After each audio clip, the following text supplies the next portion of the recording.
Competitive Pokemon has never been more popular, but there is a lot that people don't know. Its humble beginnings, obscure trivia, drama and scandals, all the different formats people play, terminology that gets thrown around, and the origins of that terminology.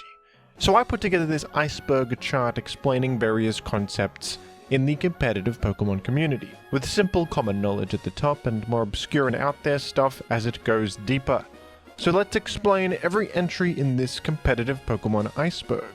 But first, don't forget to like this video and subscribe to the channel, and also hype this video if you're able, to prevent my current greatest competitor on YouTube, Cuptonio, from uploading a video titled The Drinkware Sentience Iceberg Explained.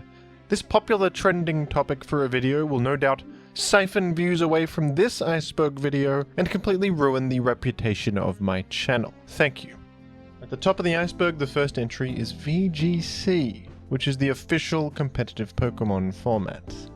VGC stands for Video Game Championships, which I think is a bit of a silly name when you think about it. In the context of Pokemon events, it's supposed to signify that this tournament is for the video game as opposed to the trading card game. The experience of playing this VGC format is quite different to how the single-player games are played. It is a doubles format, so you have two Pokemon on each side of the field, which completely changes the game. Creates more interactions, more mechanics to utilize, an element of positioning, an element of mind games that doesn't exist in normal singles. It's also faster paced, and probably more appropriate for in-person tournaments for that reason. The other distinct feature of VGC formats is the fact that you have a team of 6 Pokemon, but you only bring 4 of them to the battles themselves. And every single battle, you choose 4 out of your 6 Pokemon to use in the game. I think it's a pretty good system that means not only are battles shorter, but different Pokemon can be used for different matchups. And there is a strategic decision to make before the battle even begins, trying to predict which Pokemon they will bring and respond accordingly with an appropriate combination of 4 Pokemon from your side. In its earlier days, VGC was quite difficult to get into due to the Herculean task of breeding competitively perfect Pokemon and EV training them. But over time, they have streamlined these processes in the games and made it much simpler to get competitive ready teams, and as a result, VGC has grown in popularity over time. And it is now viewed with prestige as the official way to play competitive Pokemon. The next entry in the iceberg is Smogon. Smogon is the biggest fan community for competitive Pokemon on the internet and has a long history. Smogon came into existence during Generation 4. This was a time when playing official competitive Pokemon wasn't as accessible. Tournaments didn't happen as often, breeding competitive ready Pokemon was more difficult. And there was also a desire to play a singles format from a lot of people, because that is a familiar way to play that is analogous to the experience of the actual games. So Smogon was established where a lot of rule sets for competitive singles play were introduced. And these formats were played primarily on battle simulators on the computer because they were easier and more accessible at the time. On battle simulators, you can just choose whatever you want on your team and they already have perfect stats, EVs, IVs, and everything, without needing to spend the time training them. People just wanted to play battles, and that's what battle simulators allowed. Even though the issue of accessibility is no longer much of a problem, VGC is more accessible now, there is still an appeal to Smogon for their unique singles formats, and many have grown accustomed to the battle simulators. Today, Pokemon Showdown is the most popular battle simulator, and I think it's still the most accessible entry point to competitive Pokemon that there is. It's browser-based, and you can just try out competitive battles on there very easily, and there is much appeal to a thing like that. This is why Pokemon is a unique case in the world of esports, where an official rule set and a fan rule set coexist at the same time, which doesn't usually happen. It's usually one or the other. Up next on the iceberg is Smogon Tiers. Smogon's tiers are a way to sort Pokemon based on their power level, and the way that they do this is with a usage-based tiering system. The main Smogon format is called Overused, and for a Pokemon to be ranked in the Overused tier, it needs to have at least 4.52% usage in OU. If it doesn't meet that threshold, it falls down to the underused tier. And the same applies there. You need to have a 4.52% usage in that format to be ranked in underused. If not, you fall down to the tier below, and the tier below, and it goes on and on. Thanks to this system, there are many formats you can play that are kind of like weight classes. The Pokédex is massive, and if it was just one format people played, most Pokemon in the game would just have no reason to exist in competitive. This allows for less powerful Pokemon to be viable in their respective tiers. I think this is one of the advantages of the Smogon system, the variety in different formats you can play. If your favorite Pokemon happens to be Basculin, well guess what? Basculin is a top tier Pokemon in the ZU format of Gen 9. In VGC formats, I don't think you're ever going to see Basculin be relevant anywhere. Now, some people like that VGC is centered on one format, of course. It makes things simple and streamlined, makes sense for tournaments. But Smogon is a fan community, so they can go crazy and make all sorts of different formats. Up next on the iceberg is BSS, which stands for Battle Spot Singles. Battle Spot Singles is an official competitive singles format that exists in the actual cartridge games, and can be played online in ranked battles. In Battle Spot Singles, you bring a team of 6 Pokemon, but you only pick 3 of them for each battle, a similar system to VGC, where you aren't using your full team for every battle. You choose which Pokemon to bring to the battle, which adds another decision. While this is the official singles format, there aren't official tournaments for this format. Most of the official focus is on doubles. And with Smogon existing and having more formats and more history, that is the more popular way to play competitive singles. So Battle Spot Singles is in an awkward middle point between these two formats and isn't as popular as either of them. I believe it's pretty popular in Japan, and Battle Spot Singles does have its defenders. Of course, there are people who enjoy this format. It is faster paced than 6v6 singles, and it has different strategies that work, but overall, it is an unpopular way to play the game. One reason that you might enjoy playing Battle Spot Singles is that with only 3 Pokemon on your team, defensive and stally gameplay is less reliable. I don't believe entry hazards are a very popular concept here, or the general concept of defensive walls. Just because battles are so much quicker, there's less Pokemon on your team, you have to try to win fast. Some people prefer that, but I think that VGC offers similarly fast-paced gameplay while having the nuance of a doubles battle, which makes that more appealing. Battle Spot Singles can't help but feel a little bit plain by comparison. And I personally prefer the longer games that happen in 6v6 singles, with more decisions to be made, and more interesting team building. I think there's more nuance to team building. If you want something in between Smogon Singles and VGC, I suppose this is it, if that appeals to you. Up next in the iceberg we have Sejun Park's Pachirisu. This is one of the most well-known and talked about moments in competitive Pokemon history, wherein the Pokemon Pachirisu was used by the player Sejun Park to win the Pokemon World Championships. Which seems crazy because Pachirisu is not a very good Pokemon, it's a little chipmunk.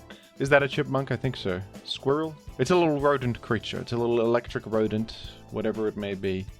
And the fact that Pachirisu won Worlds really fueled people's imaginations. Wow, you can win with anything. If Pachirisu can win the World Championship, who's to say I can't win with Weedle or Muck or anything like that?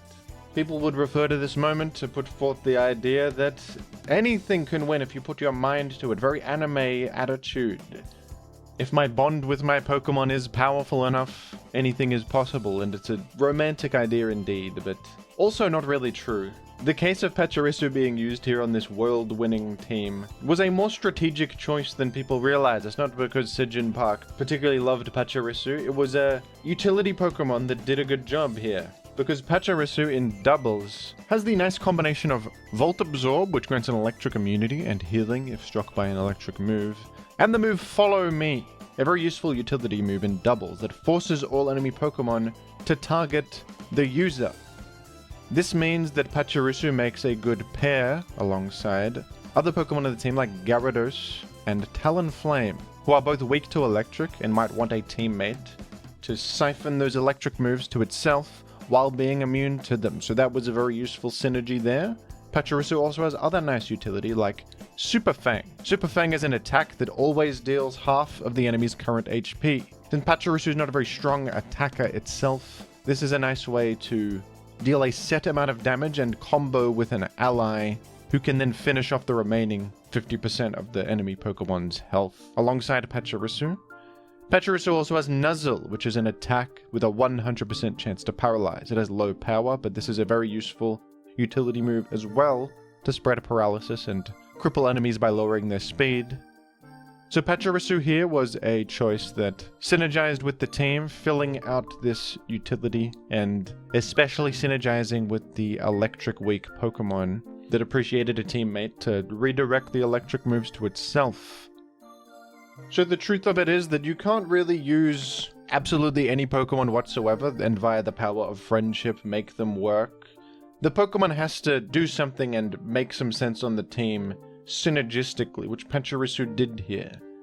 If you think outside the box though, you can find value in these overlooked Pokemon like Pachirisu. Because even if a Pokemon is bad in the fundamental sense, like having low stats and weak typing and other things, they might have a unique combination of utility and passive ability that gives them some reason to do a very specific thing on a competitive team, which is what Pachirisu did here. Regardless of how people misconstrue this moment, it is an iconic moment in competitive history, and a big win for a little chipmunk that went all the way to the top. And I'm just going to decide that this is a chipmunk. I don't know, I'm from Australia, we don't have little creatures like this. We got weirdo animals here that don't exist elsewhere. We got the koala and such. We don't have... So I don't know the difference between a weasel and a squirrel and a chipmunk, personally. They're all the same to me because I don't interact with creatures like that. So, I don't know, but I'm just going to say that Pachirisu's a chipmunk from here on out, because that simplifies my life, and that's what I strive to do, is simplify my life, and you're gonna have to deal with that. Up next on the Iceberg, EVs, IVs, and Natures. All of these mechanics are ways to increase your Pokemon's stats beyond their base stats. We'll start with the EVs. This stands for Effort Value, and was originally introduced in the Gen 3 games. In these games, every time you KO an enemy Pokemon, you will receive effort value points for a certain stat. Each Pokemon grants different points towards a certain stat. And if your Pokemon is level 100, for every 4 EVs they have, they will gain 1 stat point. So, put very simply, it's just a way to increase your Pokemon's stats directly. For every stat, you can have a maximum of 252 EVs that enhance that stat, which is 63 extra stat points in that stat. In total, you can distribute 508 EV points to your Pokemon's stats to enhance them. So there's a limited amount of bonus stats you can give them. Most competitive sets will just max out 2 stats, the most useful stats. If you're a physical attacker, that'll just be attack and speed maxed out. Then you have 4 EVs left over to give 1 extra stat point to some random stat, usually HP. As sometimes EVs can get more intricate if you need to only outspeed specific things. You don't need to go all in on maxing out speed, and you can give a bit to HP. EVs can get very complex and can be optimized as well. As metagames progress, EVs usually get more and more complex, and it's one of the most interesting mechanics, I think, in competitive Pokemon and in team building. Now, IVs are a different system, and this stands for individual values. When you catch a Pokemon in the games, they will have a random IV number associated with each one of their stats. And this is a value from 0 to 31, 31 being the max, 0 being the minimum. And this value basically determines how high each of the base stats are for the Pokemon. If the IV is 0 for HP, they will have the lowest possible HP stat they can have. And if their IV value is 31 in HP, they will have the highest possible HP value they can have. It's basically, when you catch a Pokemon, there's a random range of base stats they can have. In essence, that's what it means. So obviously in competitive, most of the time you're going to want 31 IVs in every single one of their stats, so that the stats are as high as possible. To achieve this, you could just catch Pokemon over and over until you get one with perfect IVs. Often, though, it requires breeding, and if you have a Pokemon with high IVs already and breed the Pokemon, they pass down the IVs, and that gets complicated, and I don't even fully understand all that, if I'm being honest. People use Ditto because that can breed with any Pokemon, so you get a high IV Ditto. It's a whole thing. But basically, it just determines what your Pokemon's base stats are. And there's a random range of what those can be. A lot of people think this is a silly system that doesn't really need to exist. It was in there for flavor, so randomly you could get a Pokemon that's way stronger than someone else who caught the same Pokemon, to add a bit of variance and flair to the games. But in practice, it sort of just creates a lot of busy work where you got to grind for these perfect IV Pokemon. It would be a lot simpler if Pokemon just had set base stats, wouldn't it? And it's kind of this convoluted system. But regardless, that's how it works. And in some cases, you do want to have lower IVs to have a lower stat on purpose. The classic example is in Trick Room, the slower Pokemon moves first, so there's a benefit having 0 speed IVs so that your Pokemon is as slow as possible. So there's some merit to that, but it's pretty rare that you ever want a Pokemon to have deliberately worse stats. And finally, the other Pokemon trait that can modify stats are natures. Whenever you catch a Pokemon, they will have a random nature associated with them, like jolly or timid or bashful. And this is not just a flavor thing to describe the personality of the Pokemon. Each of these has an impact on stats.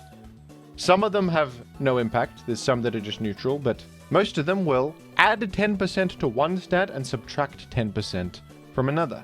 For example, a timid nature will add 10% to a Pokemon's speed stat and subtract 10% from their attack stat. And this is a very good nature if you're a special attacker, because it increases your speed and lowers your attack, and attack is not a stat that you use. For this reason, every Pokemon will probably have an optimal nature they're trying to get. A lot of special attackers want to be timid, a lot of defensive walls want to be calm, physical attackers want to be adamant or jolly. There are just these natures that subtract from a stat you don't use and increase a stat that you want.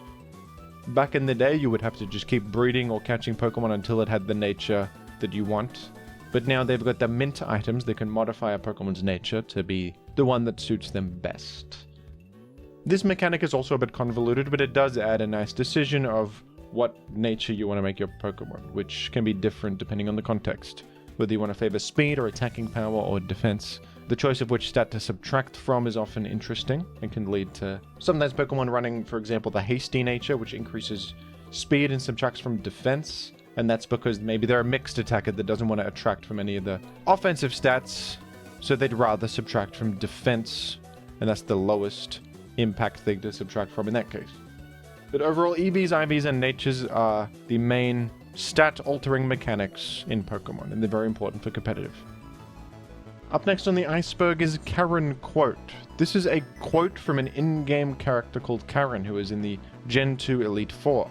And she famously says the following: "Strong Pokemon, weak Pokemon, that is only the selfish perception of people. Truly skilled trainers should try to win with their favorites." A beautiful sentiment indeed, very poetic, right up there with the great minds like Li Bai, Herman Melville, etc. Karen will be remembered for generations for this brilliant quotation. I'm sure you could see how this quote may be applied to competitive Pokemon, and in some cases used to vilify gamers utilizing meta strategies, top-tier Pokemon, etc. There is a sentiment among some people that view it as dishonorable to run Ferrothorn or Landorus Therian or whatever, purely because they are good and consistent in higher-level gaming, while abandoning your favorites like Furret or Muck. This goes against the anime spirit of Pokemon, which is all about forming a strong bond with your Pokemon and defying the odds. And I can't help but find this a bit silly, because a competitive game inherently is going to have optimization and people leaning towards strategies that are reliable and consistent and produce results. This is the nature of a competitive game, and it's true in all competitive games, sports, whatever. You would not besmirch someone for using the Roy Lopez opening in chess or something like that, even though it's a common strategy. Maybe it's a bit unoriginal, but it probably works, and is used for a reason. But I suppose chess is something that is treated with a lot more seriousness and gravitas versus Pokemon, which does, of course, have the anime element, where this is the sentiment, that if I have a powerful enough bond with my dog, he can achieve the impossible and he can defeat Mega Rayquaza. But there's clashes with treating the game competitively, of course, where in reality most people are just going to run like Great Tusk, Iron Valiant, Landorus Therian, And fellas like that because they're good and they produce results and they win the most often. Casual fans might find the idea of competitive battles compelling, and then be disappointed to find out that their favorite fella, like Scruffy or somebody, is not that good in OU, and they undergo a bit of grief as a result of that.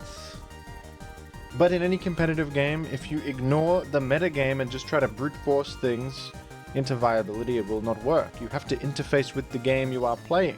You have to understand what others are doing and respond to it. And this is where creativity and niche Pokemon can prop up to solve unique problems. Like the Pachirisu I mentioned earlier, or that one team that ran Liveni in Gen 9 OU. I think people don't give competitive Pokemon credit enough sometimes when they have this attitude, because often you do see weird stuff rise up, and it's because of this natural ecosystem that's happening where players are constantly trying to one-up one another and respond to the meta, and I find that so much more interesting than just wanting a Pokemon to be competitively viable because you enjoy its visual design.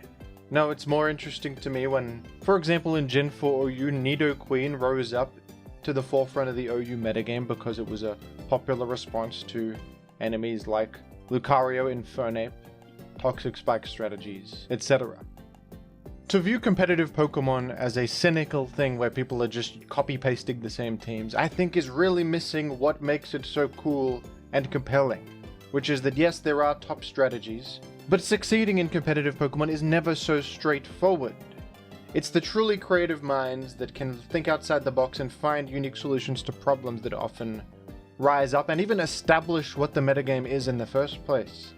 F.E.A.R is probably the best competitive singles player in history, and he is constantly reinventing the metagame of older formats like Gen 3, where he built this Misdreavus team, which was unheard of at the time. Misdreavus was not really used. Now Misdreavus is considered a more standard part of the metagame because of his realization that it could do these unique things in that metagame. Alamamola is OU ranked for the first time ever in Gen 9. But this was not always the case. It took a while for people to realize the strength of Alamamola, and the way people realized is it's through evidence of good players using it. Most notably, Pinkacross built this famous team, featuring Alamamola as a defensive pivot. This caused more people to reevaluate the Pokemon and use it on their teams, and over time, the usage rose to the point where, wait a second, this Pokemon is no longer a gimmick or an overlooked, forgotten fella. This is a part of Gen 9 OU. This is a good Pokemon. Creativity actually drives what the metagame is in the first place. People have to figure out what is good. And these metagames come together as the result of many players all pushing the limits and trying to solve the game in their own ways, often with very different ideas of what is good. Like one big collaborative effort. So I don't think that this quote from Karen really applies to competitive Pokemon. And this is from Gen 2, where competitive Pokemon wasn't really a thing yet. So how could it apply to competitive Pokemon? This is really more about the single player experience and the magic of the Pokemon world in that context, which is fine. And anyway, I think Lieutenant Surge had a way better quote than Karen. He famously says, "When it comes to electric-type Pokemon, I'm number one. I'm going to zap your Pokemon." That's just solid practical advice right there that you can draw from Lieutenant Surge, whereas Karen might mislead you down a path that there is no recovering from. So it's clear who the greater mind in history will be 1,000 years from now. Up next on the iceberg, held items. This is a very important concept in competitive Pokemon. Every single Pokemon has an item slot that they can equip with a held item to aid them in battle. And there are various held items with all sorts of different effects. The most famous is probably the Leftovers. Leftovers is a held item that resembles a half-eaten apple, and it has the brilliant effect of giving you a little bit of passive healing every turn. This passive healing is great on defensive Pokemon. Recently, the heavy-duty boots have been very popular. These are an item that make you completely immune to the damage of hazards, and this is very useful, especially on Pokemon weak to the rock type, as they can now be impervious to the stealth rocks. In doubles, the most popular and powerful item is probably the Focus Sash. With a Focus Sash equipped, a Pokemon at full health cannot be one-hit KO'd, as if this were to happen, they will be left on 1 HP. It gives you a complete safety net against incoming hits and is great on utility Pokemon like Smeargle. to allow them to live any hit and get that little bit of extra value next turn. In the fast-paced world of VGC, this is a great choice. And even in singles, you do see the Focus Sash, often on hazard-setting leads, and other aggressive sets. There are many different held items in the world, all with different effects, and it's another element of nuance to competitive Pokemon, choosing your item. Some items give a persistent, permanent effect throughout the battle, like the Leftovers, always giving you a bit of chip healing. Some are consumable, like the Focus Sash, and berries. Berries are consumable items that activate and have certain effects when conditions are met, like you reach half HP, you eat a citrus berry and heal a little bit. That's one example. Usually the consumable items are better on fast-paced teams because they have a short-term but high impact, whereas slower-paced teams will prefer items like the Leftovers and the Boots, providing a permanent, persistent effect over the course of a battle. The best held item in my eyes is probably the Float Stone, which halves your weight and is capable of turning a regular hamster into a thin hamster, very valuable in society. And the final entry in Layer 1 of the Iceberg, Incineroar in VGC. I've done it, I've mentioned Incineroar and the crowd is going insane. Incineroar is well known as probably the greatest Pokemon in the official doubles format in history. And this is because it has the perfect set of traits to thrive in doubles in particular. Incineroar has the ability Intimidate, which is a great ability in doubles, as it lowers the attack stat of both opposing Pokemon. This is a high impact effect that occurs as soon as your Pokemon switches in. Having this ability already enhances your chance at success in doubles. Many great doubles Pokemon have Intimidate, but there's more. Incineroar also has Fake Out, another one of the best moves in doubles. Fake Out is a 40 power normal type priority move with a 100% chance to flinch the enemy. The drawback is that you can only use it on the first turn you are sent in. But that doesn't stop it from being excellent in doubles, because you can do a little bit of damage to an enemy with priority, so it will probably move first, and then you flinch them 100% of the time, meaning they can't act at all. And this allows your ally next to you to then punish that Pokemon that you've hit with Fake Out, as they are completely helpless. So even if your ally is weak to one of the enemy Pokemon, just hit him with Fake Out, and then your ally is free to just destroy that Pokemon. A lot of doubles gameplay is all about using this Fake Out disruption as a bit of crowd control, like stunning them so that your ally can then get them.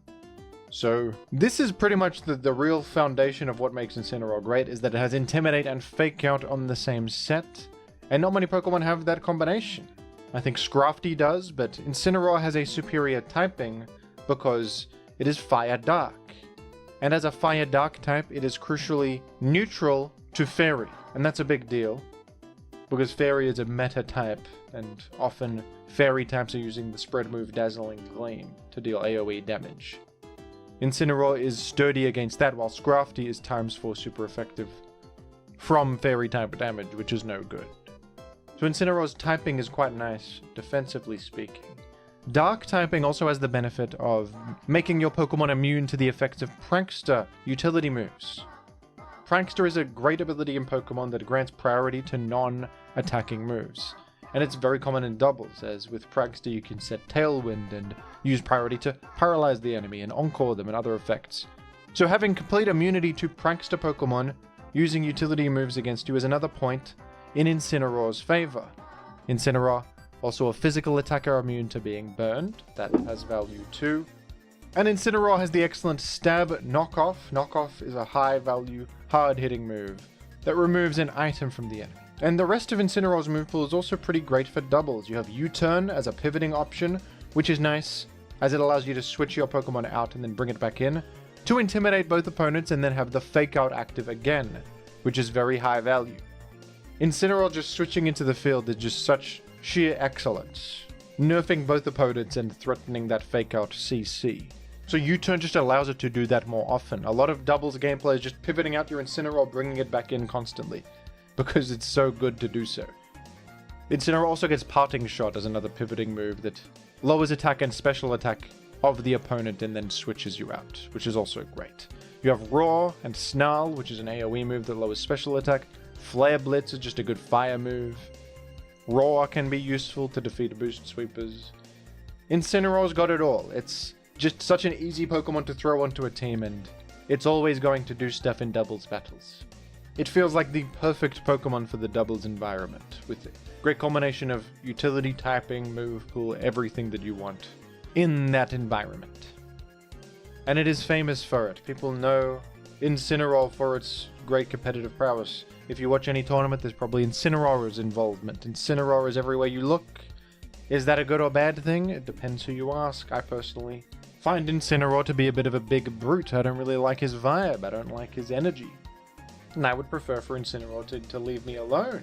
But sometimes I feel like the one thing people know about a competitive Pokemon is that Incineroar is really good, and they love to let me know. They love to tell me about that. This weird cat creature has become the face of competitive Pokemon, whether I like it or not. And that's it for the first layer of the Iceberg. Moving on to the second layer. The first entry is Double Switch. A double switch is a technique in competitive Pokemon. I think the term was coined by the player Ojama, if I remember correctly. And it is kind of as the name suggests, a scenario where you switch into a Pokemon and then you switch again instead of using a move on the Pokemon you just switched into. Why would you switch twice in a row? Well, you do so as a prediction of what you think your opponent will switch into. What you're doing here is trying to bait them to make a certain switch and then switch yourself into a Pokemon that will have a positive matchup against the thing that they're switching in. For example, here's an example of how this might happen. You switch your Blissey against a Zapdos. A defensive switch, because Blissey is a special wall and can take Zapdos' Thunderbolt very easily. Your opponent has Tyranitar, who's a pretty good switch in against Blissey because it directly threatens Blissey with physical damage, which Blissey can't take very well. So instead of staying in with your Blissey, you switch out to Metagross, because Metagross directly threatens Tyranitar. The double switch technique is a way to punish your opponent for a switch that you believe they're going to make. But it's something that you do when the Pokemon that you have active right now does not have the capacity to punish that switch in. Maybe if Blissey had something that hit Tyranitar, it wouldn't need to do this double switch, but the double switch is necessary here because Blissey lacks the tools to threaten your predicted move from the opponent. So your best move is to make another switch to create an advantageous position on the next turn. Now the term double switch, or double for short, is often just used to refer to the concept of you switching as a prediction of your opponent making a switch. Which is confusing because this is not always going to necessarily be two switches in a row on your end. And therefore, it's not really a double switch. It's just a prediction of your opponent's switch with your own switch. Regardless though, the term double switch just stuck, and that's what that refers to. It's a very important concept in Pokemon for aggression. If you want to be aggressive, double switches are a great way to bring momentum back and put yourself in a favorable spot.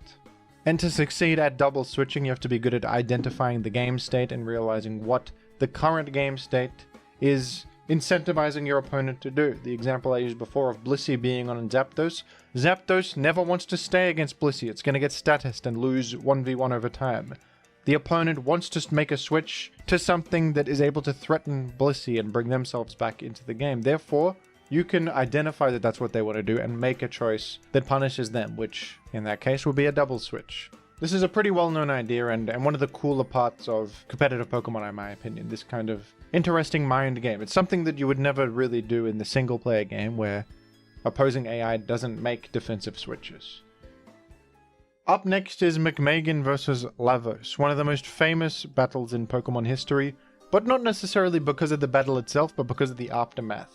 After this battle, the player Lavos rage quitted the community in a very dramatic showing. This was the Gen 4 OU battle for the finals of the Smogon Classic tournament. And what happened in the battle was infamous.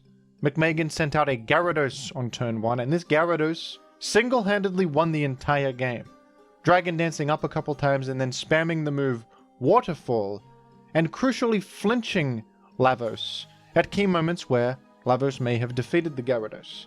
This was very lucky. It's only a 20% chance for Waterfall to flinch, and it flinched multiple times, preventing any possible counterplay from Lavos. It was just one of those games where there's nothing you can really do and you get screwed by bad luck. Happens all the time in competitive Pokemon, unfortunately. After this battle, Lavos took to the forum thread where the tournament was being organized and left a post that is remembered to this day as the most historic rage quit in competitive Pokemon history. I now have an excuse to read this masterpiece out on my channel. How fun. Allow me to do so now. Unfortunate doesn't begin to describe my series. This game rewards blind luck and nothing else. I am beyond convinced at this point. After getting completely tooled by scheduling with my opponent, changing times on me last minute, and refusing to provide confirmation prior to the day of the match as to playtimes, losing this way somehow felt even worse than I had thought possible. My preparation was superior, my play was superior, and I lost. So I don't see a reason to continue engaging in an activity where what is within my control is overwhelmingly outweighed by what is not. I am done with competitive Pokemon, and you won't get a fond farewell. This community is infected to its roots with a degenerative disease that grows stronger over time, but stops short of killing its host. Tournaments used to have a competitive spirit at their heart. This has been transplanted and replaced with an artificial organ that feeds on vitriol and mockery from insecure little boys that heckle by the sidelines and tear each other to shreds over scraps of attention. The environment we've fostered has trapped us all like this in a vicious cycle, and escaping it requires acceptance of the harshest reality we all scramble to explain away, that none of the countless straining efforts we put ourselves through here will ever amount to one single shining glimmer of significance. I would make this the end, but World Cup is still ongoing, and I would never leave so many great friends out to dry, so I'll suffer through a few more games for them. One last thing before I leave you all to react with disdain, ridicule, and self-righteous fervor, before you do everything in your power to minimize my words and thoughts. Box them up and shove them to some cobwebbed corner of your memory, and hope they disappear forever as a stain on your finite time ground to dust. From this moment on, nothing you say matters to me. The foulest insults you hurl, with intent to wound, will calmly settle at the earth before my feet, and the venom you spit will bring all the pain of a warm summer breeze. You are less than anything you could conceive, while I carry on, brimming with joy distilled from detachment. This absurdly dramatic post in response to an unlucky Pokemon game has become iconic at this point. People have clowned on it, made fun of it, and how over the top it was, but also it's sort of become synonymous with the idea of getting unlucky in Pokemon. Especially if you lose a game to a flinch in particular. It's not uncommon to see people start quoting the Lavos monologue. I think that this became so well known, partly because it is really overly dramatic and a bit silly. It is just a competitive Pokemon, it's not so serious and all that. But it's also weirdly relatable. I mean, if you've played competitive Pokemon and tried to take it seriously, it is so disheartening when you do everything right or do things mostly right and then you just get completely screwed by a few flinches or full paralysis or freeze or something like this. It does kind of make you want to scream at your opponent and launch into a diatribe about the nature of human existence and what does it all mean? Why are we put on this earth just to suffer? It is very dramatic, but when you're trying to win, when you're putting such effort into this thing and then the universe laughs at your face. Sometimes you want to scream and sometimes you want to launch into a monologue like Captain Ahab or something. I went on my own embarrassing tirade once before, funnily enough also playing Gen 4. Look, Jirachi Iron Head flinched me one too many times, and I reached a breaking point. What can I say? I had a bit of a Lavos meltdown. You can't blame me. Or maybe you can. I don't know. Regardless, it's an iconic moment in competitive Pokemon history. And a humorous one, I think. Up next on the iceberg is F.E.A.R. F.E.A.R is an acronym that refers to a gimmicky strategy involving, initially, the Pokemon Rattata at level 1. And I believe that it's supposed to stand for effing evil annoying rodent. But it's been repurposed now in modern day to stand for Focus Sash Endeavor Quick Attack Rattata. With a silent Q, I guess, on the quick attack part. What this strategy entails is using a level 1 Rattata on purpose to deliberately have as low an HP value as possible, because with the move Endeavor, you will deal damage to the enemy such that they are brought to the same HP value that you have. This means that even a level 1 Pokemon can deal most of an enemy's HP bar just by clicking Endeavor. That's the idea here. With a Focus Sash, you can also survive an incoming hit even though you're only a level 1 Pokemon and you have like 20 health. So with Endeavor and then Quick Attack, this Rattata can actually KO Pokemon far more powerful than it, using this silly little warping of Pokemon mechanics. So F.E.A.R, the acronym F.E.A.R, just refers to any instance of a level 1 Pokemon using Endeavor to try and take advantage of how low its HP is and defeat the enemy with that. Funnily enough, Rattata is not even very good at doing this. The best Pokemon to utilize the F.E.A.R strategy is probably Aron, because Aron has the ability Sturdy. Sturdy is basically the Focus Sash effect, but as an ability, so Aron can also survive a hit and survive on 1, but then Aron can equip the item the Shell Bell. Shell Bell is a very cool item here because Shell Bell will heal your Pokemon based on damage dealt. Because you're level 1 and you're healing for like 100 health, which you just dealt from Endeavor, you fully heal up to 100%, and now you can activate your Sturdy again. This is very useful, allows your guy to repeatedly keep healing back up to full and then endeavoring everybody. You can also use the move Sandstorm to deal that last bit of chip damage to KO them. Sandstorm will not damage you, crucially, because you're a Rock Steel type and you are immune to Sandstorm damage because of that. And there are various level 1 Pokemon that can do similar things. The move Pain Split can also be used, because Pain Split will take your HP and their HP and then average them. Because your HP is so low and you're level 1, you will basically reduce their HP massively while fully healing yourself. And you can use that alongside Sturdy or a Focus Sash to game the system a little bit. It is a gimmicky strategy, and usually if you see a level 1 Pokemon, there are ways to prevent it from doing this. Obviously, Ghost types can't be affected by Endeavor, that's an easy way, and most competitive teams will just have a Ghost type. Any multi-hit move will also work in defeating them. There are many ways to defeat the F.E.A.R strategy, but it can catch you off guard if you're not aware of it. This is well known because it's a funny idea that a level 1 Pokemon can defeat a level 100 Pokemon. That is certainly novel, but also a very gimmicky thing. Up next on the iceberg is Arceus-Steel, in brackets Arceus-Flying. What does this mean?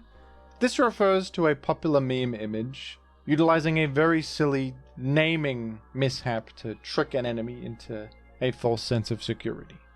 If you look at Arceus-Flying and Arceus-Steel side by side, they are very similar looking, to the point where if you're not looking at their name tag, you might struggle to tell the difference. For this reason, the player here used an Arceus-Flying and nicknamed it Arceus-Steel. By doing so, they can trick the enemy to using a ground type attack, which they believe will be super effective, but actually, surprise, it's Arceus-Flying all along and you've been played for a complete fool.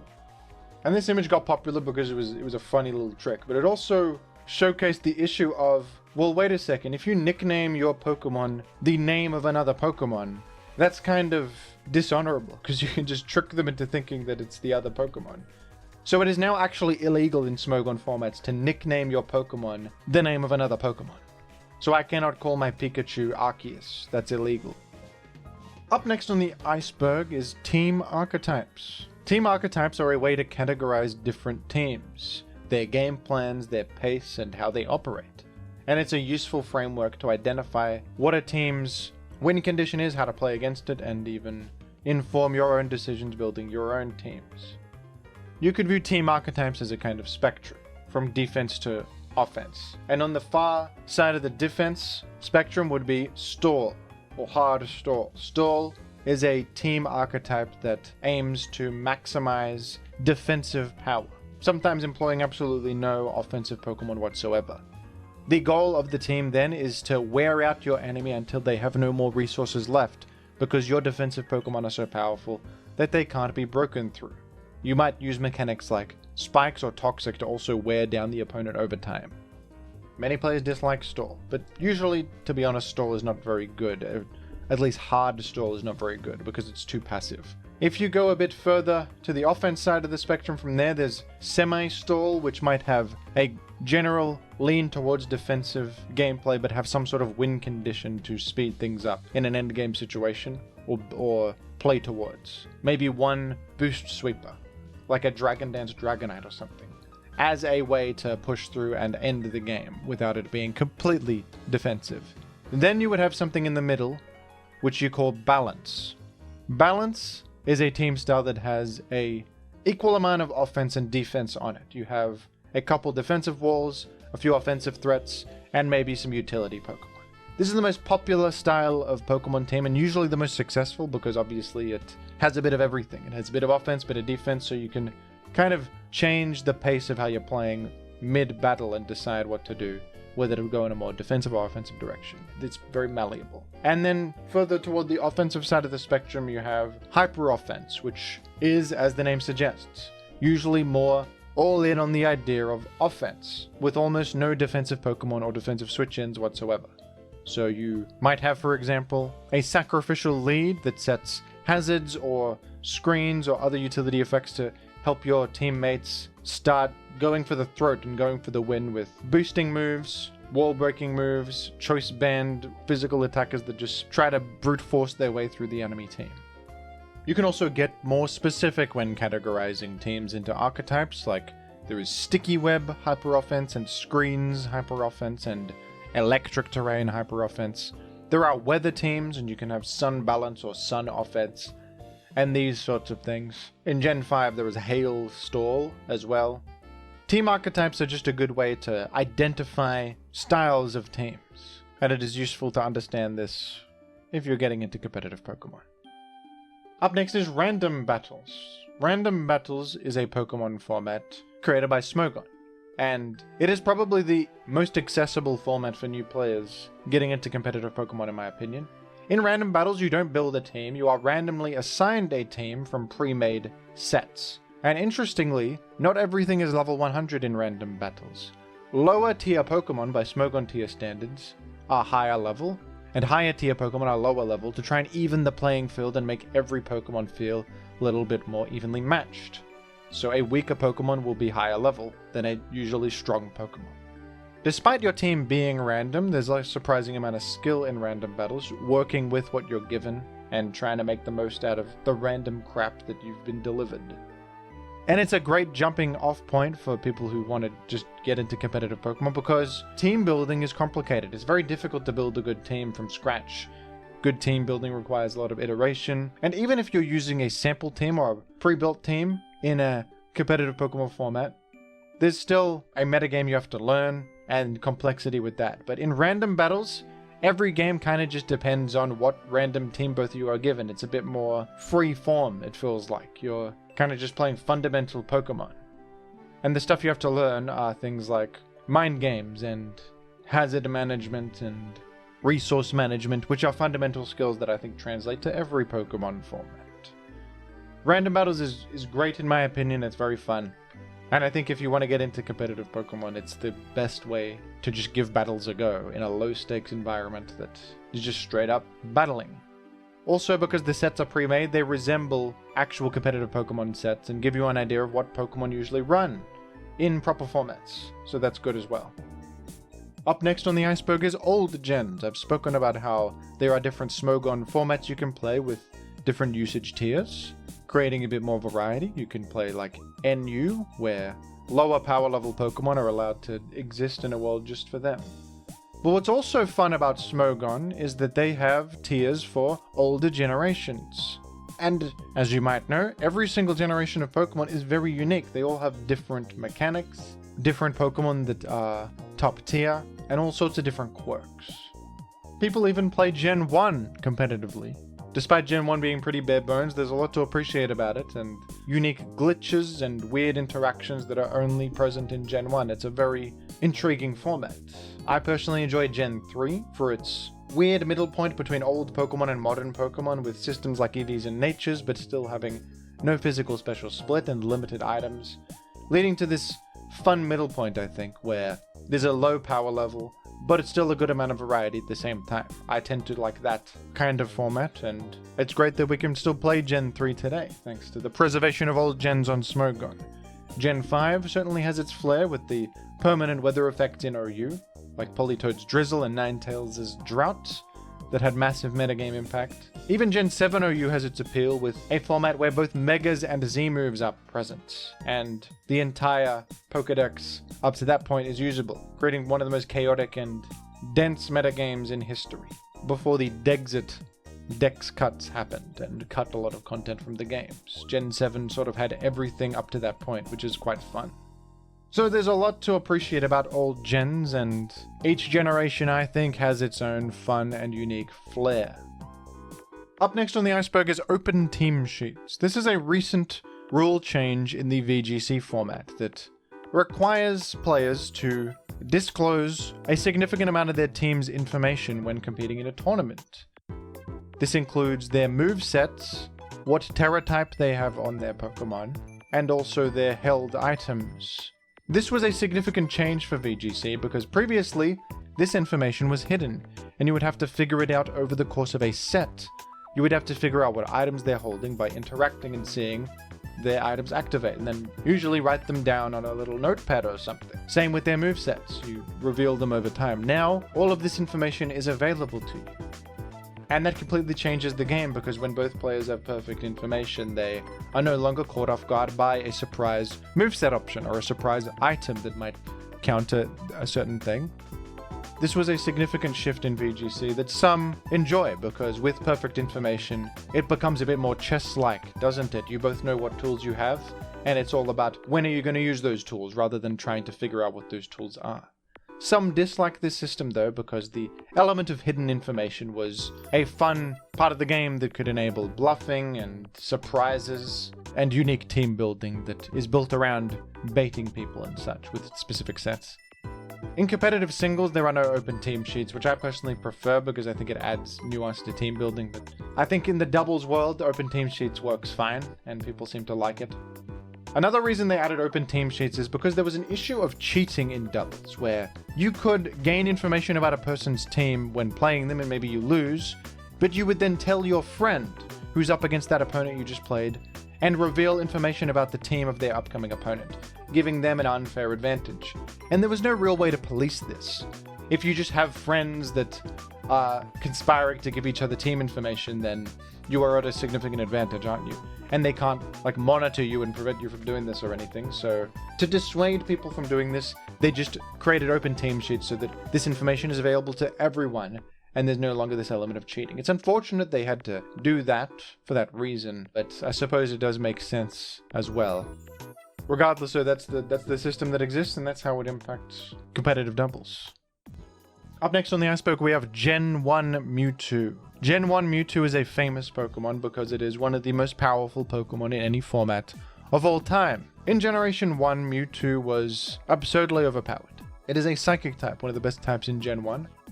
Its stats are far higher than absolutely anything else in the game by a significant margin. It has the move Amnesia, and Amnesia raises its special stat by 2 stages, which is absurd. It's a scenario where the special stat in Gen 1 actually was used to calculate the damage of special attacks and also operate as the special defense stat at the same time.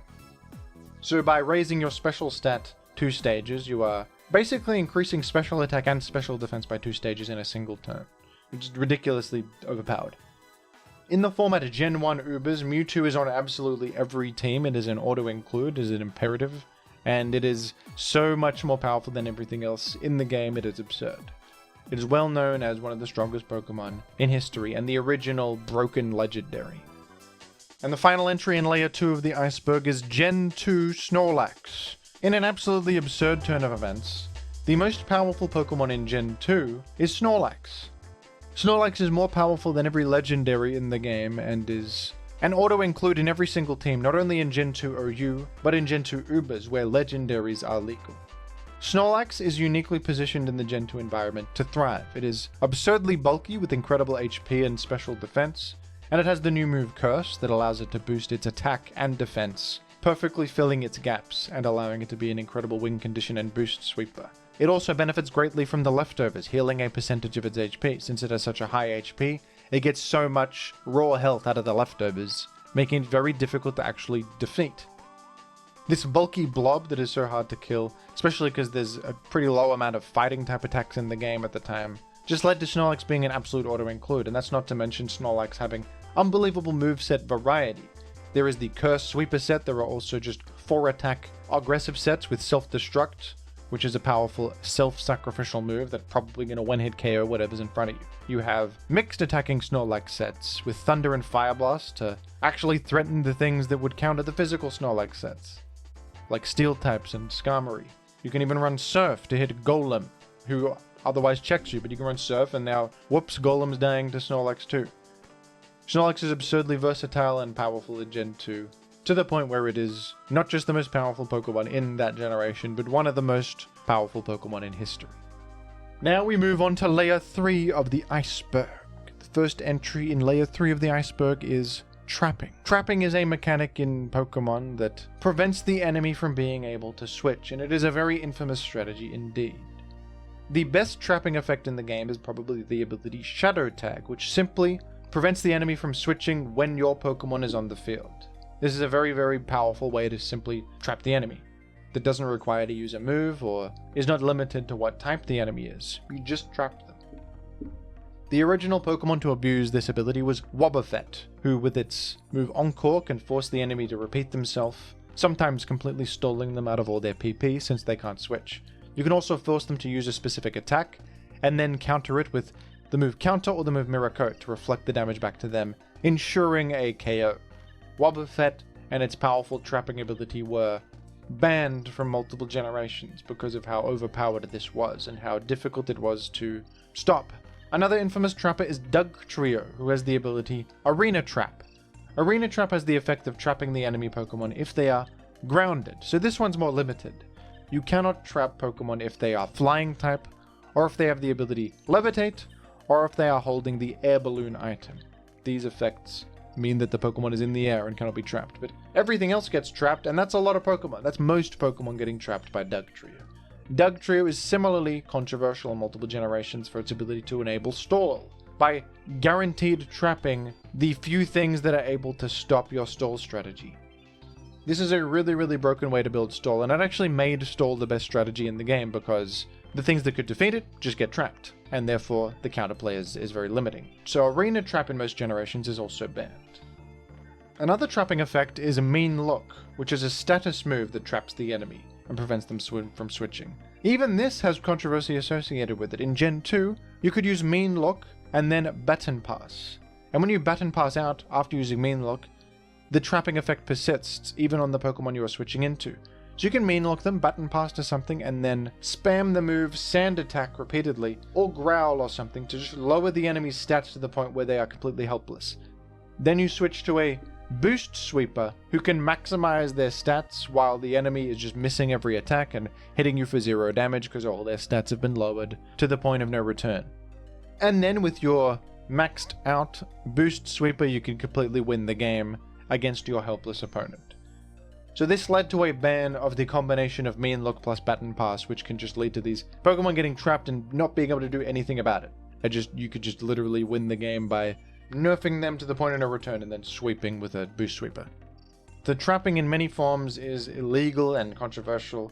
Some trapping effects are more balanced though. Mean Look is fine as long as it's not in conjunction with Baton Pass, and there's combinations like Mean Look Perish Song that can guarantee an elimination of a certain Pokemon because you use Mean Look, and then Perish Song means that both of you will die after 3 turns. You can switch out and deactivate the Perish Song, but they can't. And this is more balanced because there is time to respond. It takes 4 total turns for this to take effect, and a lot of Pokemon that learn this combo are kind of weak, so it often won't even work. It is a less reliable way to trap and eliminate something, so that's fine. There's also Magnet Pull, which specifically will trap Steel types. And this is fine because it's targeted. It's only Steel types getting affected, and in fact, it's kind of good because Steel types are really powerful defensively, so having a way to trap and eliminate Steel types is usually a good thing. So that's trapping in many of its forms. A controversial mechanic, but sometimes a reasonable mechanic depending on how reliably you can trap things.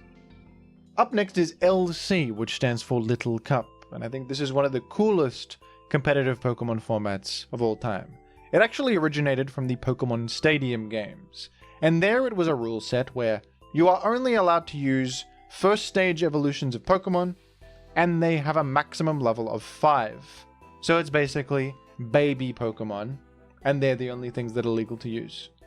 This rule set completely changes the game, and it leads to a very aggressive format actually. Because HP values are so low, items like leftovers are less worth it. The way damage calculation works at level 5 also means that things just deal more damage.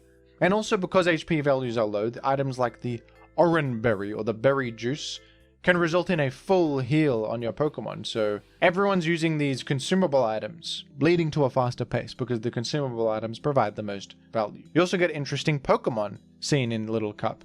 Sometimes what's good in the baby world is different from the fully evolved world. For example, one of the strongest Pokemon in Little Cup historically is Stunky. A little skunk Pokemon is a top tier in many formats. There is also Mienfoo, the baby form of Mienshao. Pawniard is a very popular Little Cup Pokemon. Ferroseed, although that's not surprising, because Ferrothorn is very good too. But overall, it's just a unique format that's fast-paced and a lot of fun. Defense can't exist in the same way because everything's level 5 and has such low HP and stuff deals more damage.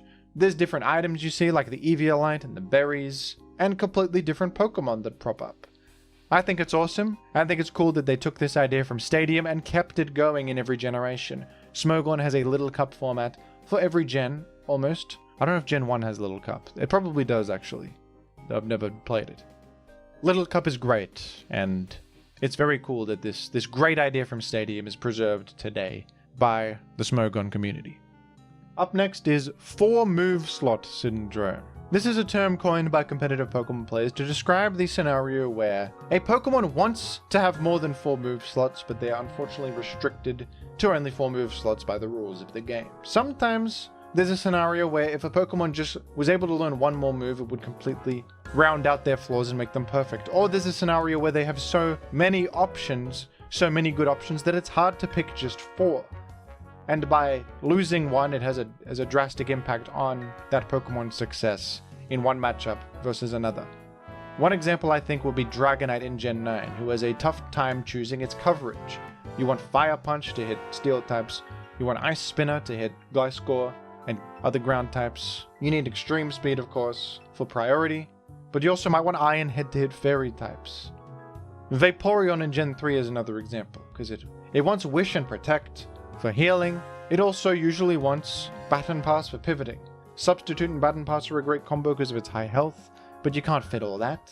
It wants Surf and Ice Beam coverage. Ice Beam allows it to check Salamence and threaten Flygon and Celebi, but how do you fit all that?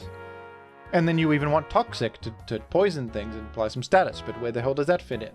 Vaporeon is a classic 4 move slot syndrome Pokemon.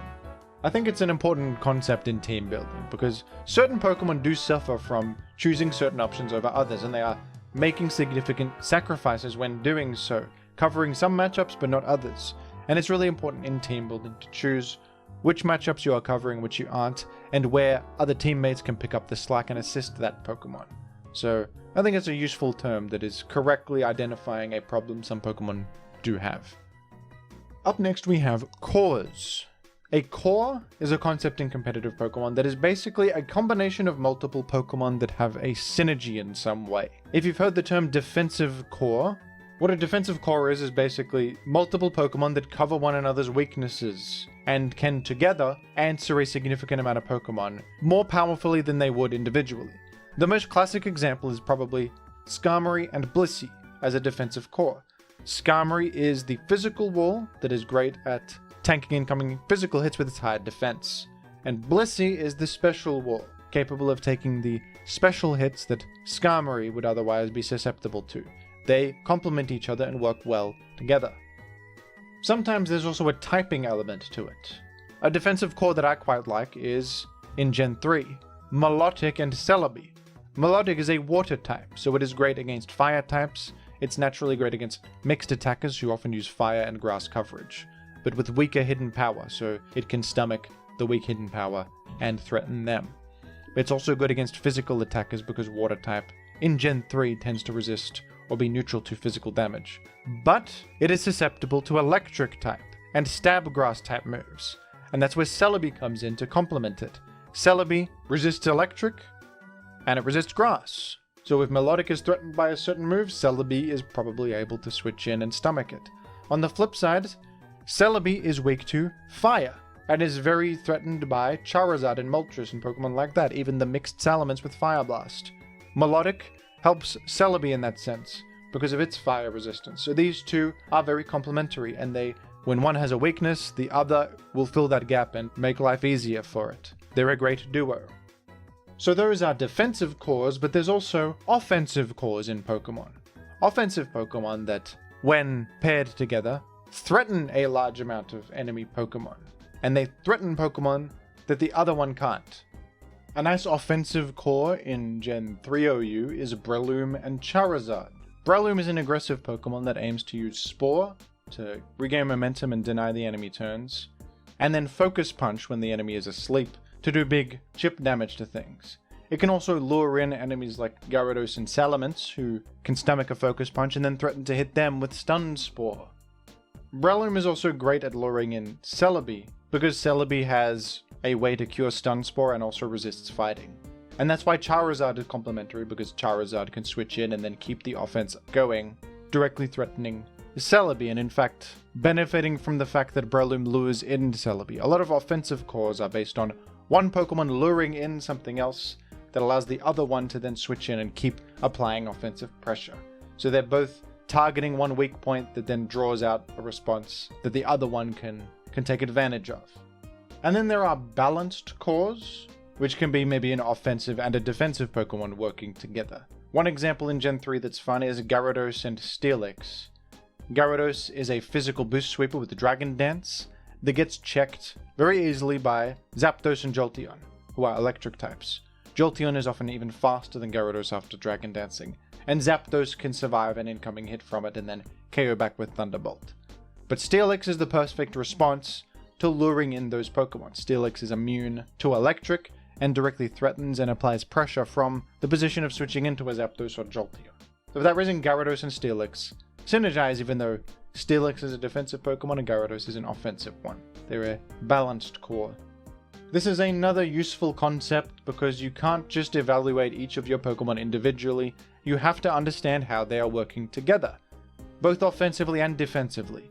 Your team has to cover one another's gaps and also invite things for the opponent to do that other teammates can then punish. It's a very important concept in team building that is also important to be aware of in-game when making decisions. Up next is Gen 1 Big 3. This refers to the top 3 Pokemon in the Gen 1 OU format that are seen on almost every single competitive team, and referred to as the Big 3 for their sheer dominance. These Pokemon are Tauros, Snorlax, and Chansey. Tauros takes advantage of how fantastic normal type attacks are in Gen 1, because it has all of them, and it's fast, and can take advantage of them very well with stamp damage. Tauros also has perfect complementary coverage to fill the gaps of the normal type. Normal is resisted by rock, but Tauros has Earthquake, which is super effective against rock, and even Blizzard, which deals super effective special damage to the most popular rock type, Rhydon. Snorlax is amazing for similar reasons, but it's a bulkier attacker that can take advantage of those fantastic normal type moves and also has a diverse set of coverage options to hit the things that can stop normal types. It also has Earthquake and Surf and Ice Beam for those matchups and significant set variety. And then there's Chansey, who was just the king of defense in Gen 1, with its unbelievable base HP stat, the highest in the game, Soft Boiled for a straightforward healing move, the utility options of Sing and Thunder Wave to incapacitate the enemy, as well as a pretty great assortment of special attacks too, to output some offense in some cases. These 3 are just by far the most powerful Pokemon in the Gen 1 OU metagame, referred to as the Big 3. Up next we have the concept of bluffing and baits in competitive Pokemon. Bluffing is a concept that you might be familiar from in the game poker. It is pretending that you have something that you don't actually have through your decisions that suggest that you might have it. In poker, you might have a terrible hand, but you are playing as if your hand is fantastic, therefore scaring the opponent to fold, allowing you to win the pot. In Pokemon, you can also bluff, and it's quite an interesting idea in Pokemon indeed. One way to bluff is to suggest that you have an attacking option that you don't actually have to try and force out an enemy Pokemon. A Pokemon like Jirachi, for example, has many different possible attacking moves. It could have Thunderbolt, or Ice Punch, or Fire Punch, but your set might not necessarily have one of those options. But you can pretend to have it anyway. You could switch in your Jirachi against a Gyarados, and because of the threat of Thunderbolt, they have to exit even if their Gyarados actually beats you 1v1. Because of the hidden information and the fact that you could, as far as they know, have Thunderbolt, you can use this to actually force out a Boost Sweeper and save you from an otherwise lost game. That's one example. Another example is pretending to have an item you don't have. The Choice Scarf is an item that increases your speed, with the drawback of forcing you to only be able to select one move until you switch out. And there are a lot of common Pokemon that carry a Choice Scarf, like Landorus Therian or the Rotom forms. In some instances, you can switch a Pokemon in that commonly carries a Choice Scarf and pretend that you have one. In some instances, your item is not revealed and the opponent doesn't know whether you have one or not. But they have to respect the possibility that you have one, or they risk losing their Pokemon. Especially in a situation where if you did have a Choice Scarf, you would be faster than them and threaten to KO them. So pretending to have a Choice Scarf is a good way to bluff too. I used to do this in Gen 7 with the Pokemon Kartana, because Kartana commonly carries a Choice Scarf, but my Kartana had a Z move with a Z-Stone on it. But what's nice about that is that the Z-Stone often doesn't reveal itself, because unlike our leftovers, it doesn't show the enemy what your item is, so it makes it easy to pretend that you have a Choice Scarf in situations where that's useful. You can pretend, for example, to be faster than a Greninja and force them out, even though you actually aren't faster than them. But by the simple action of me switching in the Kartana, they're going to think it's Choice Scarf, because why else would I switch it in? That's where you can use Bluffing to create a positive outcome in a battle. Now, baiting is a similar concept to Bluffing, but it works a little bit differently. A bait in Pokemon is when you are inviting the enemy to make a move against you on purpose that actually secretly benefits you because of whatever niche set you are using that is able to handle that and then strike back with something significant. The classic example is using a Type Resist Berry. This is a pretty straightforward way to bait the enemy. With a Type Resist Berry, you are able to halve incoming damage from a super effective attack once, and then the berry is consumed. So Dragonite, for example, can equip a Yachi Berry to actually live an Ice-type attack in scenarios where it otherwise wouldn't be able to. And by inviting maybe a Starmie to use Ice Beam against you, you would surprisingly live, take way less than expected, and then KO the Starmie with Outrage, or even Dragon Dance to now outspeed the Starmie and threaten a sweep. So you're baiting them to do the Ice Beam, which seems like a great move, but actually you have the Yachi Berry to withstand that. You can also run specific EV spreads to invite specific attacks from enemies and then strike back. For example, in Gen 3, Gengar can commonly run just enough HP and defense to survive a +1 attack boosted hidden power flying from Salamence, live just on a sliver of HP, and then strike back with Ice Punch to KO. You are baiting them, and they assume that they are going to KO you because Gengar's not a very defensively powerful Pokemon. But this EV spread allows you to live that hit and then strike back, so that's another bait. The item Weakness Policy also encourages baiting, because if you are struck by a super effective move, this raises your offensive stats and then gets consumed. So you want the enemy to hit you, and you might even run EVs in a defensive stat to encourage enemies to hit you with super effective attacks, and then use that against them when you get a stat boost as a result of that. This element of bluffing and baiting is something that is lost in an open team sheet format, which I think is a shame because it is pretty fun to be able to get yourself out of a jam by pretending you have an option you don't. It's actually a pretty fun and rewarding way to play the game, I think. Whenever you pull off a successful bluff, you always feel a bit smart. Just like in poker when you pull off a bluff, you feel like a genius. Up next is Smeargle Dark Void, and this refers to a series of events and a strategy in VGC doubles that was very controversial and led to a sometimes disputed response from the Pokemon Company. Smeargle is a Pokemon with the signature move Sketch, and what Sketch does is it means you permanently add the last move used by the opponent to your moveset. Effectively, this means that Smeargle can uniquely learn any move in the whole game, and that makes it a fantastic utility Pokemon, because it can get whatever move you need to fill out a moveset, and it can get combinations of moves impossible on any other Pokemon. So Smeargle is quite good in both doubles and singles for this reason. for its utility. But what's controversial about this is that Smeargle was able to learn moves from illegal Pokemon in competitive. Darkrai is a Pokemon that has the signature move Dark Void, which is a really powerful move in doubles. It has 80 accuracy and can put both opponents to sleep at the same time, which is incredibly powerful. You're preventing both foes from acting, and it has a pretty high chance to actually land. The thing is, though, that Darkrai is illegal in VGC events because it's a mythical. But Smeargle is legal, and Smeargle is able to learn Dark Void through Sketch from Darkrai. And therefore, Smeargle was able to abuse Dark Void in doubles to an incredible extent, putting both opponents to sleep at the same time.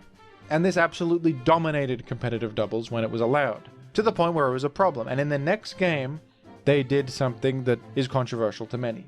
They nerfed Dark Void to have 55 accuracy, and they also prevented Smeargle from being able to execute the move Dark Void. Only Darkrai can now use the move Dark Void and have it do anything, so even if Smeargle sketches Dark Void, it won't work. A lot of people think it was unnecessary to nerf this twice. You could have just done one or the other, and that would have worked, but they double nerfed Dark Void because of Smeargle, and this resulted in Darkrai becoming so much worse in singles, especially in Uber's formats where it was previously used for its 80 accuracy sleep move. Now in modern times, Darkrai is far worse. I personally have the hot take that this was a fine choice because even though Mythicals weren't legal in VGC at the time, they might want to open the door in the future to Mythicals being allowed, and if they were, an 80 accuracy Dark Void would be extremely broken in that context too. I believe recently they had a for fun format in VGC on the ranked ladder that enabled Mythicals. And there you go, if Darkrai had its pre-nerfed Dark Void then, it would have been overpowered in that format. They sort of just nerfed both of the things, because they don't want Smeargle to be able to get a move on a Pokemon that's illegal in the first place. They also, if Darkrai did become legal, they wanted to be able to use a more balanced move, I suppose. I also don't think that Dark Void in singles was a very healthy concept, because Darkrai is so fast and has this really accurate sleep move that also deals chip damage. I didn't really like Darkrai in Ubers. I thought it was kind of annoying, in fact, so I think the Dark Void nerf served to actually make Ubers a better format on top of that, because I found Darkrai annoying in Ubers. Even though that's not what their intent is, they don't balance around singles formats because they're unofficial, but that was the result of it, was a better metagame. Whether you think it was a deserved nerf or not, whatever. I think it's talked about too much. People fixate a lot on this, and it's not actually that important. And Darkrai was lame anyway, is my honest opinion. Darkrai was lame. Up next is Chalk. Chalk is an acronym that refers to a very popular team back in the 2015 VGC metagame. And each letter of the acronym refers to a Pokemon. It is Cresselia, Heatran, Amoonguss, Landorus Therian, and Kangaskhan, or more specifically Mega Kangaskhan. This was a combination of 5 Pokemon that was seen constantly in that metagame, and was ridiculously dominant at the time. Cresselia is historically one of the best support and defensive utility Pokemon in doubles, with its access to Trick Room in particular, being a powerful form of speed control in doubles, which inverts the speed tiers so that the slower Pokemon moves first. It's a great form of speed control in doubles because you can build your team around having slow Pokemon to move first in the Trick Room. Cresselia also has utility like Icy Wind and Thunder Wave, good coverage attacks, and is just very bulky and has Levitate, making it very consistent at setting Trick Room, which is the important part. Heatran is great in doubles on Trick Room teams because it's slow, bulky, and it has the powerful move Eruption, which deals spread damage to both opponents. And with the ability Flash Fire, it has fire immunity as well, which comes in handy when paired with the next part of the Chalk core, Amoonguss. Amoonguss is another doubles superstar, commonly seen for its fantastic combination of doubles utility. It has Rage Powder, which attracts attacks to itself, shielding your teammate from damage. It has the Grass typing, making it immune to powder moves itself, so moves like Spore and Stun Spore won't affect it, and that's very useful. It also has those moves itself. It can put an enemy to sleep, which is a very high impact way to just prevent an enemy from acting at all. And it has Regenerator, which comes in handy a little bit to give it a passive form of healing.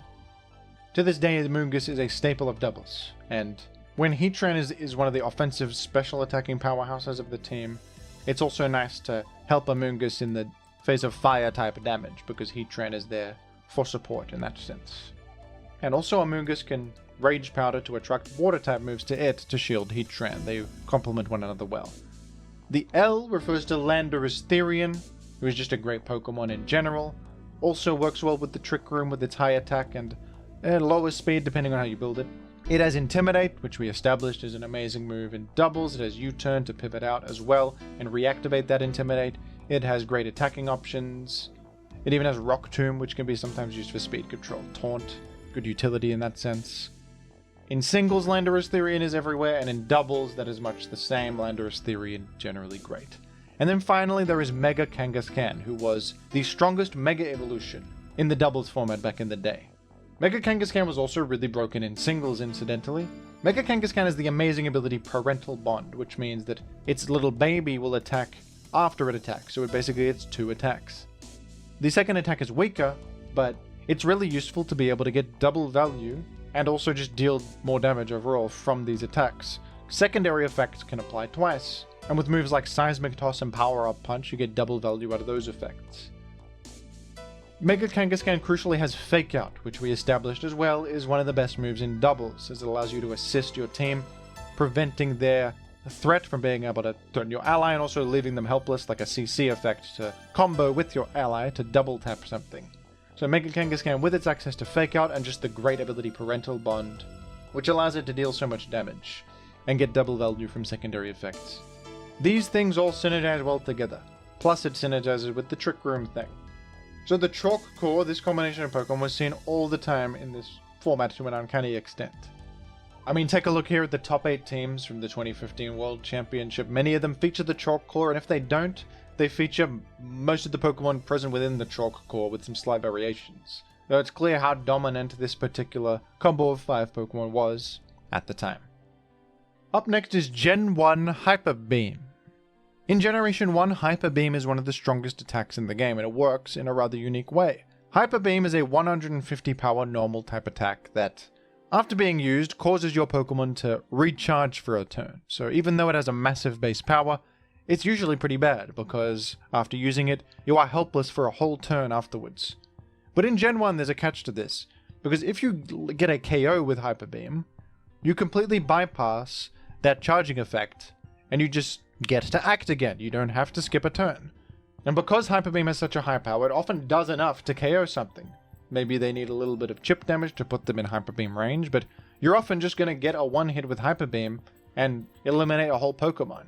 And then you don't have to recharge. So a lot of Gen 1 centers around Hyper Beam, both putting things into Hyper Beam range and trying to play around Hyper Beam. Maybe you predict that they're going to Hyper Beam and you switch to something that can stomach it, forcing them to actually have the charge turn.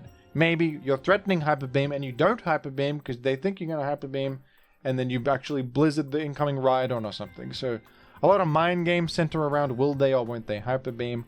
A lot of game plans are centered around putting things in Hyper Beam range. And I think it's actually kind of a cool move. I would like to see a modern move with this effect. Even if it was unintentional, I think it's a glitch that this happens.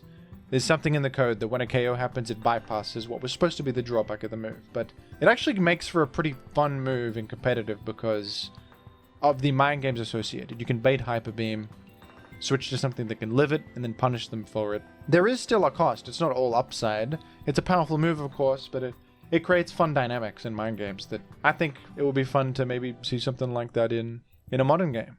Something that's designed like Gen 1 Hyper Beam.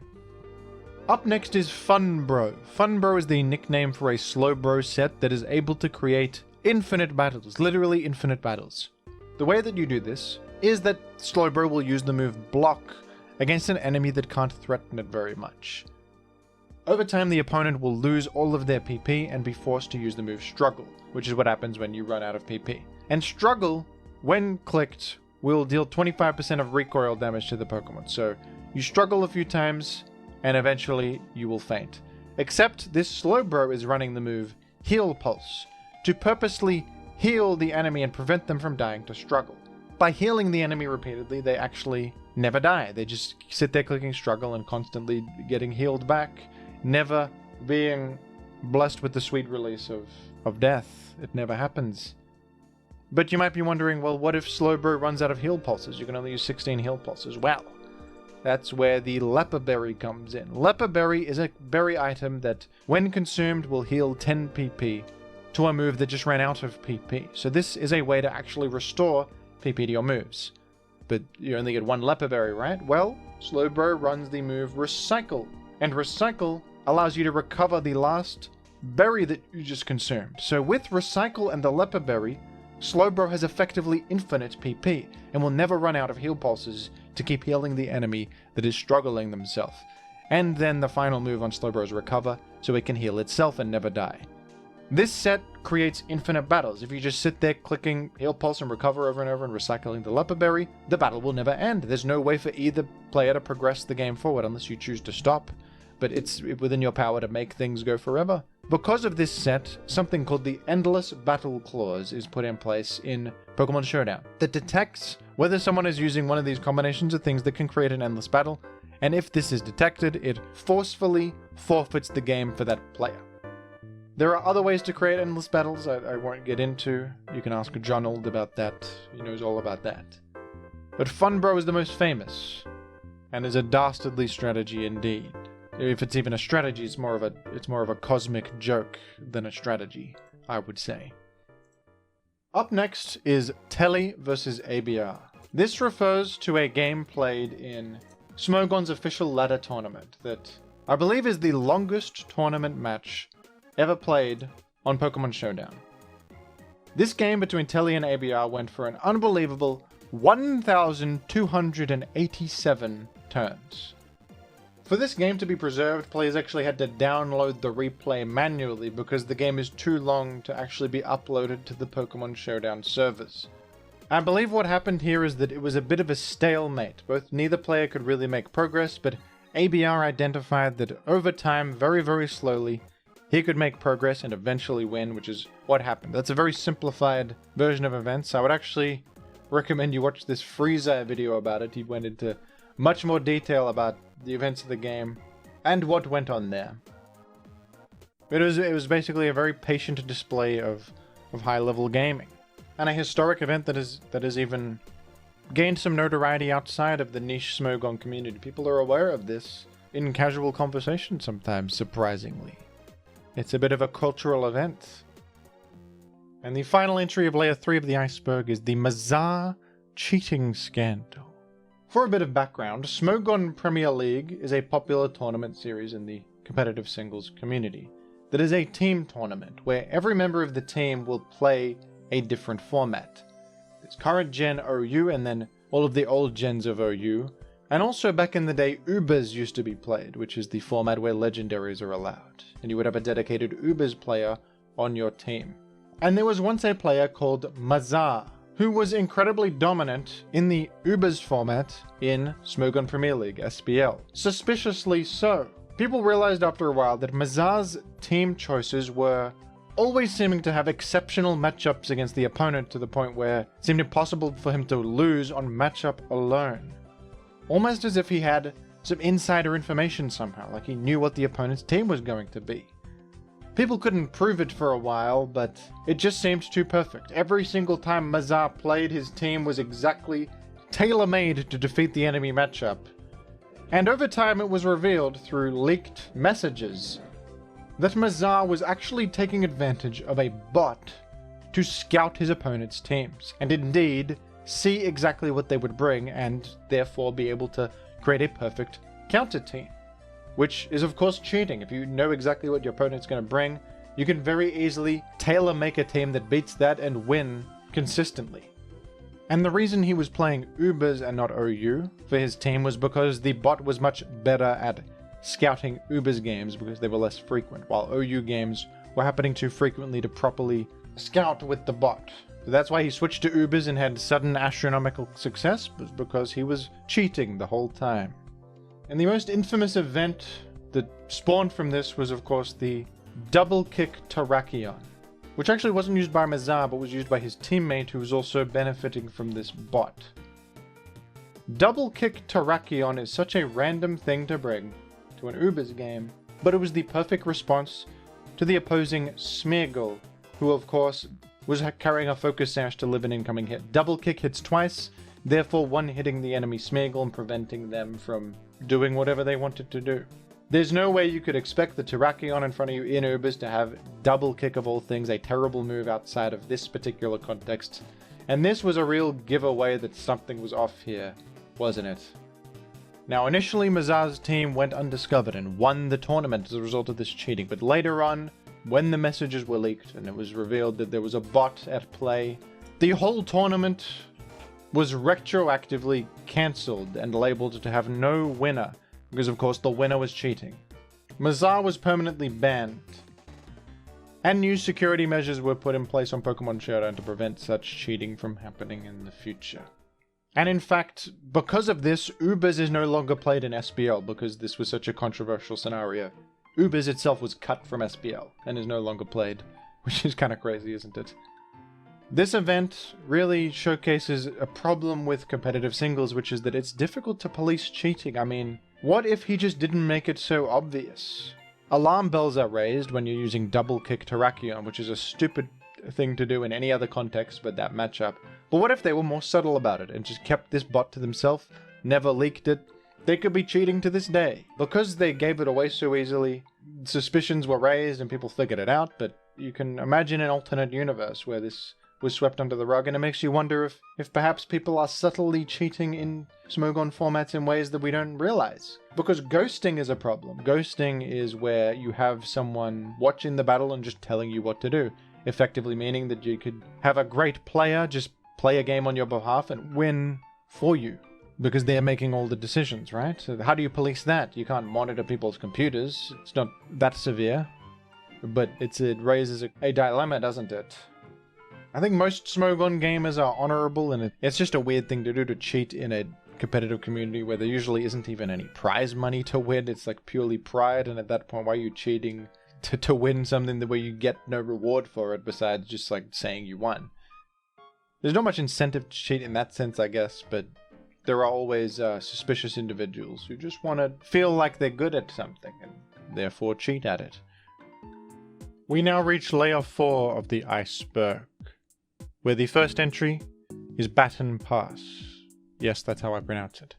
Baton Pass is an incredibly powerful move in competitive singles that in most generations is completely banned from being used. The effect of Baton Pass is simple. It will switch out your Pokemon and pass on any boosts or advantageous effects they have to a new Pokemon. This allows you to boost up on one Pokemon and pass on those boosts to another one for a win condition. This seems innocent enough, but where things get crazy is when Baton Pass chains got optimized. In Gen 6 in particular, players really optimized Baton Pass chains, with the Pokemon Espeon being at the center of it. Espeon has the combination of Magic Bounce and Baton Pass, and this is significant because Magic Bounce prevents the enemy from using Roar against you, or Whirlwind, or Taunt, or all of these mechanics that stop your boosts and get rid of them. Espeon is impervious to all that, and therefore Espeon is incredible at maintaining a Baton Pass chain, allowing you to get every boost of all time, go to some win condition, and easily sweep everything. This was an incredibly powerful and uninteractive strategy. You're just seeing your opponent boost up, Baton Pass out, prevent any counterplay you have, and then sweep you. There's very little you can do to stop it.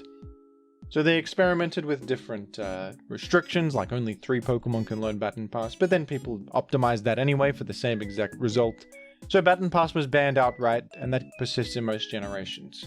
In some generations though, Baton Pass remained legal, in particular Gen 3, where Baton Pass is important as a pivoting move and also for offensive pressure on, for example, Calm Mind Pass Celebi teams.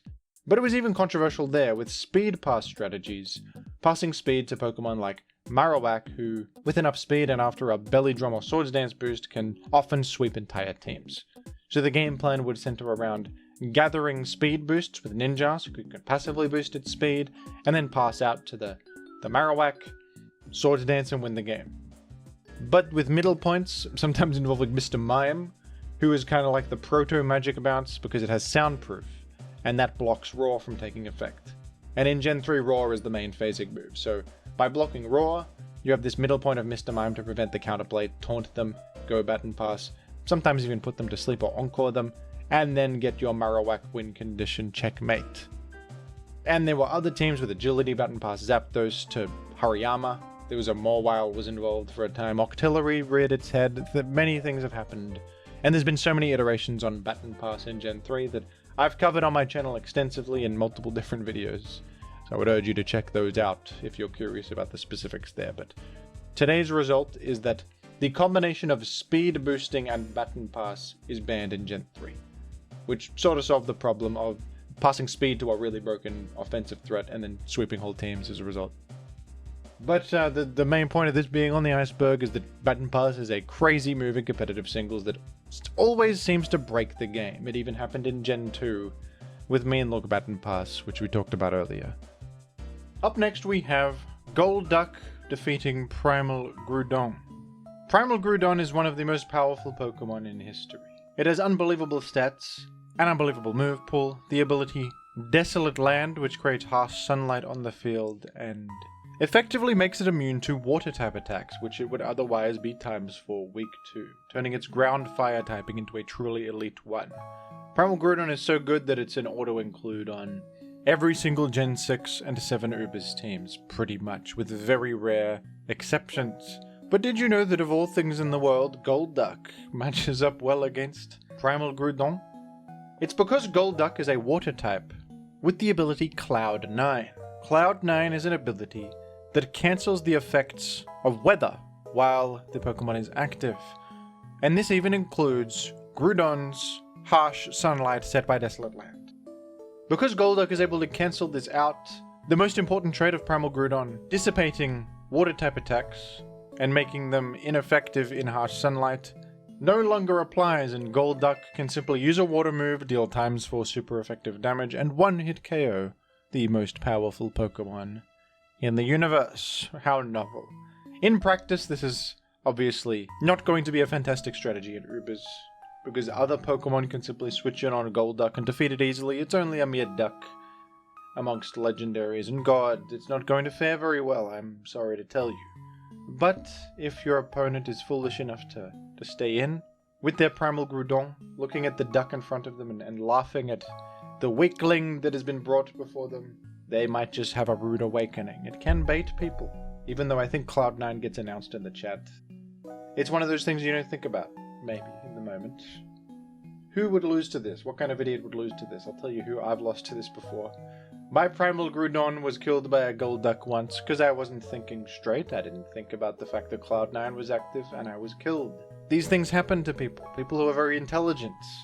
People who are very smart can fall for the duck trap. And, I would very much warn you against the duck trap. Up next is NatDex, which is a shorthand for National Dex. When Generation 8 came around, the controversial Dexit was put into place, where a lot of content from previous games was cut from Generation 8. Pokemon and Megas and Z moves and attacks and items all erased.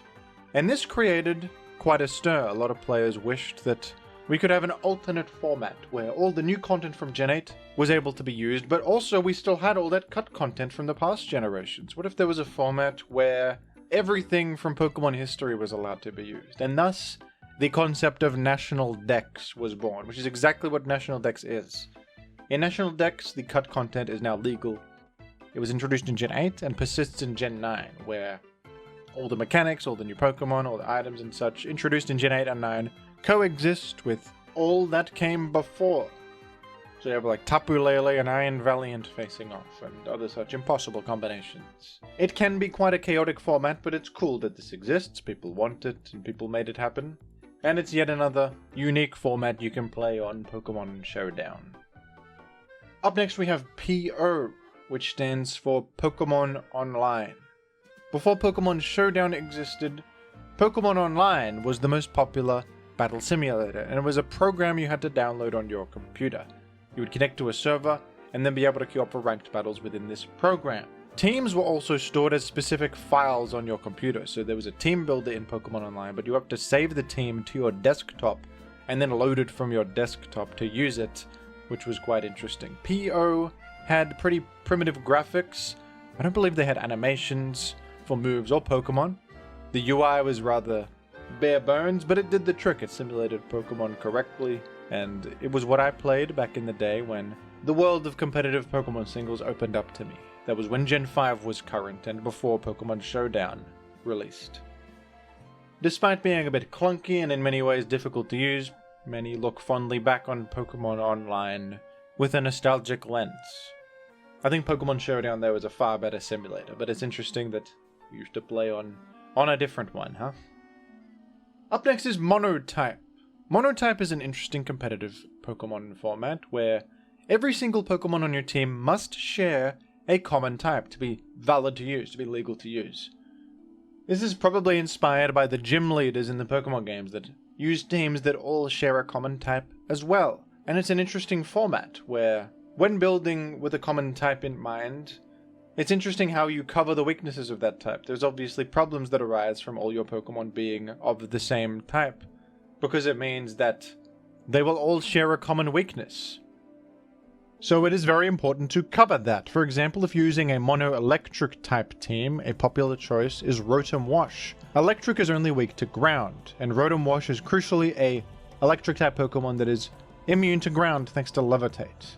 Zapdos is also a great choice on mono-electric teams for that reason, because it provides an immunity to ground which would otherwise eat your team alive, since it would be entirely weak to ground otherwise. If you're running a mono-dragon team, you're going to suffer from the fairy and ice weaknesses, of course, so almost every mono-dragon team actually runs Hisuian Goodra, who is not a very common Pokemon in Gen 9 OU, but in the context of monotype, because you so desperately need a dragon type that can handle fairy and ice moves, Hisuian Goodra feels necessary here for its steel dragon typing, which solves that problem, meaning it is at least neutral to fairy and resistant to ice. Duraludon is also popular in monotype for that reason on dragon teams. Building teams in the world of monotype is a unique challenge, and it's surprising how well structured some of these teams can be with unique choices that round out your team's weaknesses to their shared type. It's a fun format, and one that some people really enjoy. Up next is Hackmons. Hackmons is a very fun alternate competitive Pokemon format where it is legal to use hacked Pokemon. Through hacks like save editors, it is possible to modify traits of your Pokemon, and you can do things like completely max out their EVs, bypassing the usual limit. You can give them any move in the game through hacks, and you can give them any ability in the game through hacks. Therefore, Hackmons is a world where any Pokemon can get any ability and any move of their choosing, so all that really matters at that point is their typing and their stats, the only traits that you can't modify through hacks. And there are two different forms of Hackmon formats. The first is called Pure Hackmons, where there are no restrictions whatsoever, and you can do whatever you want. In this world, the meta revolves around the absolute most broken things in the game. For example, Wonder Guard. Wonder Guard is Shedinja's ability, and its ability that means you are immune to all attacks that are not super effective. You can just put this on a Pokemon with nearly no weaknesses, like a fairy type, and they are pretty much indestructible. A classic example I like is you can give a Alolan Muck an air balloon, give it Wonder Guard, and now it is literally immune to every single thing in the game until the air balloon gets popped. So that is very central to Pure Hackmons. What's also central is attacks that ignore abilities, like Sunsteel Strike, which is able to ignore Wonder Guard and deal damage anyway. Everyone's running Wonder Guard, so you're going to run attacks that can hit Wonder Guard, and that's how you do it. Another thing that's really broken is the combination of No Guard and Sheer Cold. Sheer Cold is an Ice-type attack that has 30 accuracy, but results in a one-hit KO if it lands. No Guard is an ability that causes all moves to be perfectly accurate, so you just have a perfectly accurate one-hit KO move. That's insane.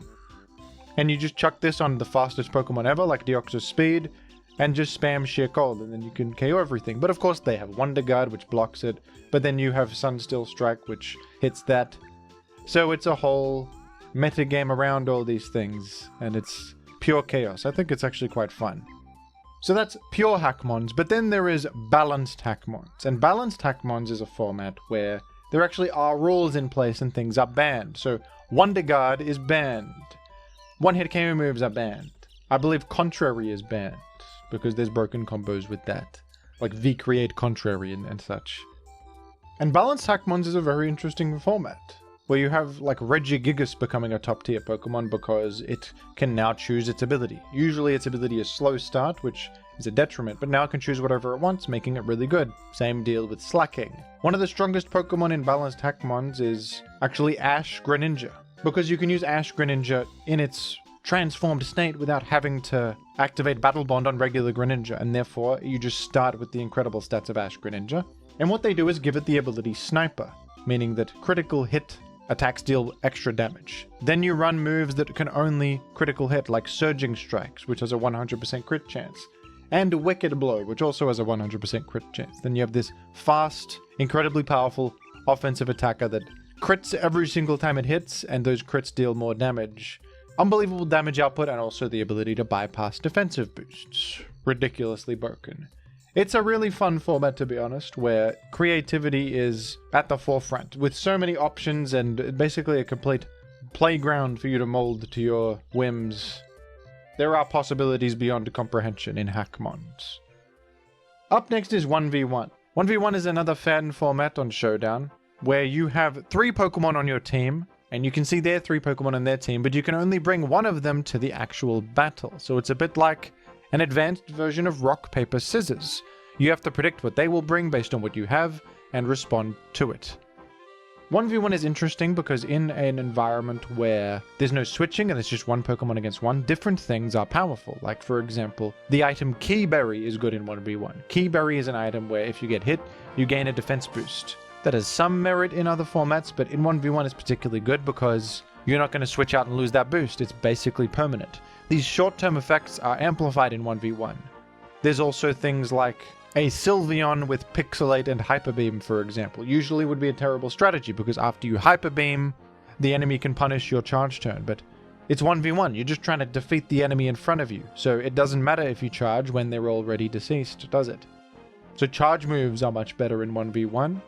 The ability Sturdy is great already in competitive, but in 1v1 it's particularly good because surviving an incoming hit is incredibly high value when there's just a single Pokemon against a single Pokemon. It's an interesting format where I think most of the skill actually comes from team building and baiting and meta knowledge.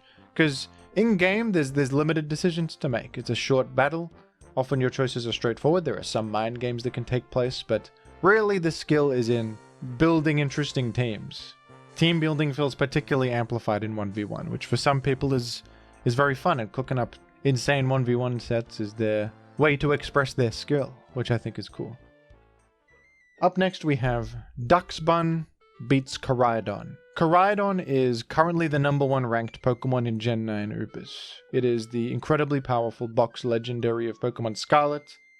It has outstanding stats, the excellent offensive dragon fighting typing, and the unbelievable ability Origin Pulse, which not only sets Sun on the field, and that's good enough, we know how good Drought was throughout history, but it also increases the attack stat of Koraidon while Sun is active. Which is just crazy because Koraidon already has a great attack stat. So Koraidon is just ridiculous. Not to mention it has, Swords Dance Scale Shot combo, it has U-Turn, which is crazy. Its move pool is vast, it just does so much. It's the best Pokemon in Ubers. But did you know that Koraidon is completely destroyed by the most random Pokemon of all time? Koraidon can absolutely do nothing to the Pokemon Dachsbun, a dog made out of bread. And this is because Dachsbun has the perfect combination of traits to hard counter Koraidon. You see, Koraidon is a dragon fighting type, and Dachsbun is a fairy type. Fairy types match up well against Koraidon in general because they are immune to dragon, which is one of its attacking types, and resistant to fighting, so that's great, and that bodes very well for Dachsbun. But beyond that, Dachsbun has the ability Well-Baked Body, which means that it is immune to fire-type attacks, and if struck by fire-type attacks, it will receive a defense boost. The other big source of damage for Koraidon is with fire-type attacks, because it creates Sun on the field, effectively pretty much giving it stab damage on fire-type attacks. So those are the 3 main attacking types it uses, Dragon, Fighting, and Fire. And other fairy types will probably be very susceptible to that massive fire-type damage output. But Dachsbun is immune to that as well. so it is perfectly suited to counter Koraidon. Not only that, but with a simple play rough, you are dealing ×4 super effective damage to them, so you can also directly threaten to kill them with Dachsbun. Not just defensively answer Koraidon, but actually offensively threaten it. And this has actually viably been used on competitive Ubers teams, because Dachsbun is such a hard counter to such a ubiquitous and common Pokemon, it is worth using, and with support like Wish for other teammates, and completely being able to lean on Dachsbun to answer the Koraidon, other teammates can breathe more against the Koraidon, and therefore you can actually build around Dachsbun in Gen 9 Ubers, which is kind of crazy, isn't it? This is kind of like what I talked about near the beginning of the video. A random Pokemon like this can find a reason to exist in competitive if it has the exact traits necessary to either hard counter something that is ubiquitous or just provide exactly this niche to a team that is required. And that's what Dachsbun is capable of doing here. Up next is a secret Pokemon. Wow, how mysterious. There are Pokemon in the files that cannot be caught by traditional means and can only be obtained through hacks or glitches. The most famous example is Missingno from Gen 1, but there are more examples too. In Gen 5 there was something called Pokestar Studios, a movie studio in the Pokemon universe, and you could engage in the creation of films where you actually do battles in the game against unique Pokemon that in the storyline are just props and film sets and such, but they are coded as separate Pokemon with their own traits. Like the Pokestar Humanoid, which is just a normal type with 100 in all of its stats. Or the Pokestar Monster, which is a frightening creature indeed, a dark type with 100 in all of its stats. All these Pokestar prop Pokemon just have 100 in all their stats, and certain abilities too. The Humanoid has Insomnia, the Monster has Pressure, the Giant has huge power. So why is this relevant to competitive? Well, there's one format where you can use these legally, and it is Hackmons. And in Hackmons, one of these Pokestar Pokemon in particular is really good actually, and that is the Pokestar Spirit. That's because the Pokestar Spirit is a Dark Ghost type Pokemon. And it is the Dark Ghost type Pokemon with the highest possible stats in the game in Gen 5. In fact, in the game itself, in the single player game, it has the ability Wonder Guard, which is already the ability you want to give it. Dark Ghost is a typing in Gen 5 that has no weaknesses because Fairy was not released yet. So with Wonder Guard, you are immune to all attacking moves completely, making Pokestar Spirit with Wonder Guard one of the strongest possible hacked Pokemon in the game. How intriguing. And the final entry on layer 4 of the iceberg here is Speed Creep. Speed Creep is a concept in Pokemon that arose from the concept of speed ties. You see, if two Pokemon are facing each other in a battle and they are the exact same Pokemon with the exact same speed stats, who moves first is now decided by a coin flip, a 50-50 chance. Now in many cases you can't avoid this, like if both Pokemon are offensive Pokemon, both with maximum speed EVs, jolly nature, and sometimes even a choice scarf. In that case, it's just in God's hands, and you have to leave it up to the coin flip because you both have the highest amount of speed possible. But not all Pokemon invest fully in their speed, like Skarmory in Gen 3 for example. Skarmory invests usually in HP and special defense in Gen 3. Many don't even bother investing in speed. But what if you want to be faster than the enemy Skarmory with your own Skarmory? You see, Skarmory has some reasons to want to be faster than enemy Skarmory. It has the move Taunt, which denies them from taking any action other than attacks. And that's great against Skarmory, preventing them from making spikes or using Roar. Also, if you both use Roar, the faster one will occur first, which is very relevant and very significant. So Skarmory might want to be faster than enemy Skarmory, but how much speed do you put in? If you theoretically just put in 1 point of speed, you are now faster than an enemy Skarmory who is the traditional max HP, max special defense. And that will work a lot of the time, and that's a very high amount of value from just 1 point of speed. And that's speed creep, just putting a little bit of speed to outrun the other guy in the mirror match, which can be hugely beneficial. But then what if they're doing the same thing? What if they have also just put 1 point of speed to outrun other Skarmories that aren't investing in any speed? Well, now it's an arms race. And this is where speed creep gets crazy, because now you're competing with the other person who's speed creeping. So you might put 5 points in speed now to outrun the other guys who are only putting 1 point in speed. But now they are trying to outrun you and they put 10 points in speed, and it keeps going. So you're both kind of siphoning each other's stats with this whole process, because the only reason you even want the speed is to just outrun the enemy Skarmory. So it's another team building dilemma of how much speed creep do you invest in without taking too much away from your other stats. And it's an age-old dilemma indeed. But it's a funny quirk of the speed stat as well. It's in some ways the most valuable stat and also the least valuable stat. 1 point of speed makes a massive difference, but sometimes speed is a completely wasted stat that just makes you worse in other scenarios. Anyway, that does it for part 1 of the competitive Pokemon Iceberg. I will continue with the final 4 layers in part 2. Thank you for watching.